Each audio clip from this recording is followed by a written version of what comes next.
Bismillahirrahmanirrahim. Assalamualaikum warahmatullahi wabarakatuh. Kembali lagi bersama saya Alia Sabita Salsabila dengan NIM 118200613. Pada kesempatan kali ini saya akan mencoba melaksanakan sebuah praktikum dengan judul fotosintesis. Tujuannya adalah untuk menganalisis peranan cahaya dan gelombang cahaya terhadap proses fotosintesis. Fotosintesis merupakan peristiwa penyusunan zat organik dari zat anorganik dengan bantuan energi cahaya.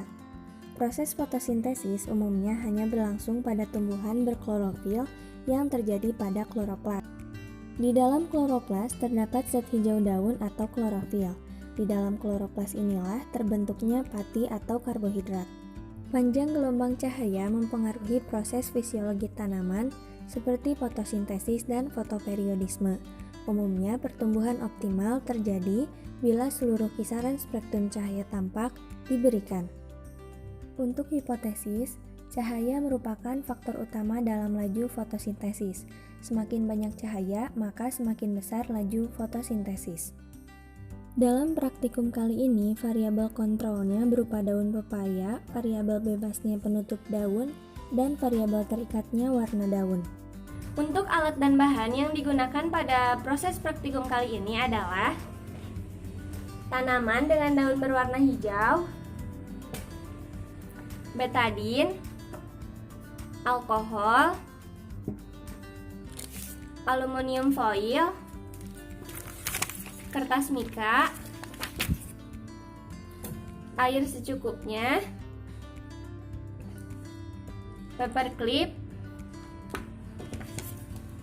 baki, mangkuk, panci, dan terakhir adalah kompor. Langkah yang pertama, daun ditutup menggunakan aluminium foil.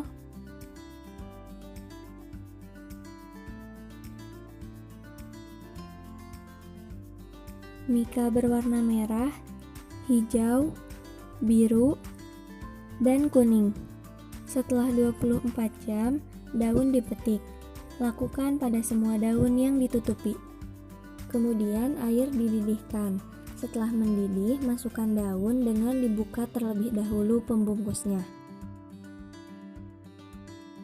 Daun direbus sampai terlihat layu. Lakukan hal yang sama dengan daun bertutup mika merah, biru, kuning, dan hijau. Jika ingin merebus daun secara bersamaan seperti ini, maka perlu diketahui secara seksama mana daun yang ditutup dengan mika merah, biru, kuning, dan hijau, supaya tidak tertukar. Setelah layu, daun diangkat dan dimasukkan ke dalam mangkuk yang telah berisi alkohol. Lakukan pada semua daun. Kemudian daun direndam dalam alkohol dengan mangkuk tersebut kurang lebih 45 menit. Lakukan pada semua daun. Setelah 45 menit, daun dicuci. Lakukan pada semua daun. Langkah selanjutnya, daun dibentangkan di atas baki secara satu persatu.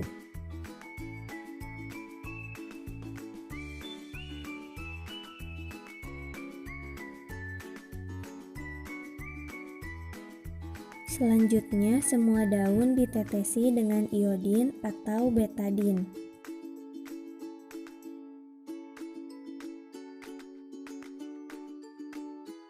Langkah terakhir, daun diamati apakah ada perbedaan antara yang ditutup dan yang tidak. Hasil dan pembahasan. Yang pertama, terdapat jenis penutup berupa aluminium foil. Daun yang ditutup tidak terjadi perubahan warna. Daun yang tidak ditutup terjadi perubahan warna. Terjadi proses fotosintesis pada daun yang tidak ditutup ditandai dengan perubahan warna karena iodin. Jenis penutup mika merah. Daun yang ditutup terjadi perubahan warna. Daun yang tidak ditutup terjadi perubahan warna. Terjadi proses fotosintesis pada seluruh permukaan daun ditandai dengan perubahan warna karena iodin. Jenis penutup mika biru. Daun yang ditutup terjadi perubahan warna. Daun yang tidak ditutup terjadi perubahan warna. Terjadi proses fotosintesis pada seluruh permukaan daun ditandai dengan perubahan warna karena iodin. Mika kuning. Daun yang ditutup terjadi perubahan warna. Daun yang tidak ditutup terjadi perubahan warna. Terjadi proses fotosintesis pada seluruh permukaan daun dengan ditandai berubahnya warna karena iodin. Mika hijau. Daun yang ditutup mengalami perubahan warna dan daun yang tidak ditutup mengalami perubahan warna. Terjadi proses fotosintesis pada seluruh permukaan daun ditandai dengan perubahan warna karena iodin. Namun, pada mika kuning dan hijau terjadi kesalahan dalam proses praktikum ini. Karena menurut teori, warna kuning dan hijau hanya sedikit memberikan kontribusi pada saat proses fotosintesis.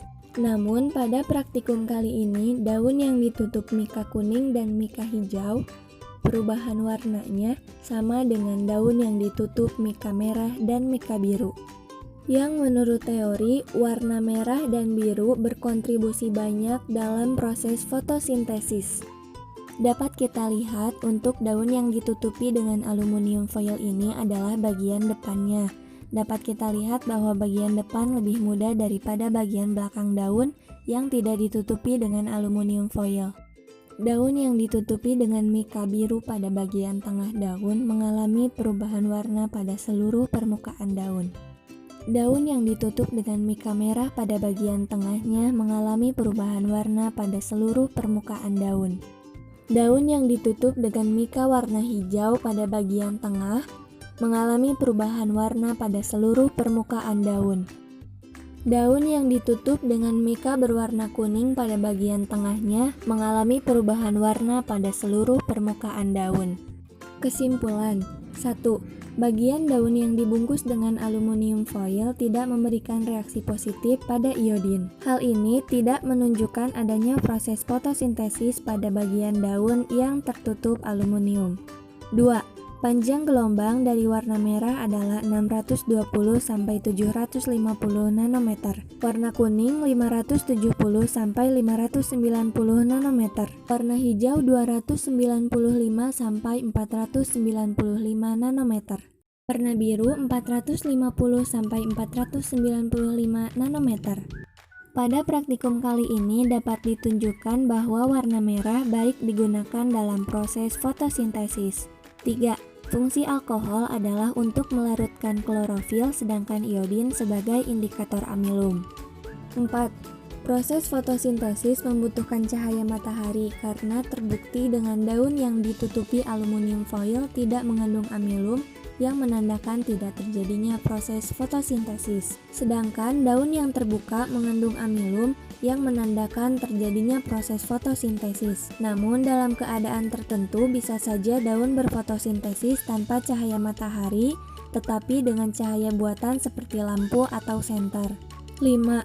Proses fotosintesis tidak hanya bermanfaat bagi tumbuhan itu sendiri, tetapi bermanfaat juga bagi makhluk hidup lain, karena proses fotosintesis ini menghasilkan glukosa sebagai bahan dasar pembentukan zat lainnya, sehingga bisa dikonsumsi oleh hewan atau manusia sebagai sumber energi. Kemudian, proses fotosintesis pun mengurangi kadar karbon dioksida sehingga udara di lingkungan menjadi segar. Cukup sekian untuk praktikum kali ini, mudah-mudahan bermanfaat. Dan apabila ada kesalahan, mohon koreksinya ya. Assalamualaikum warahmatullahi wabarakatuh.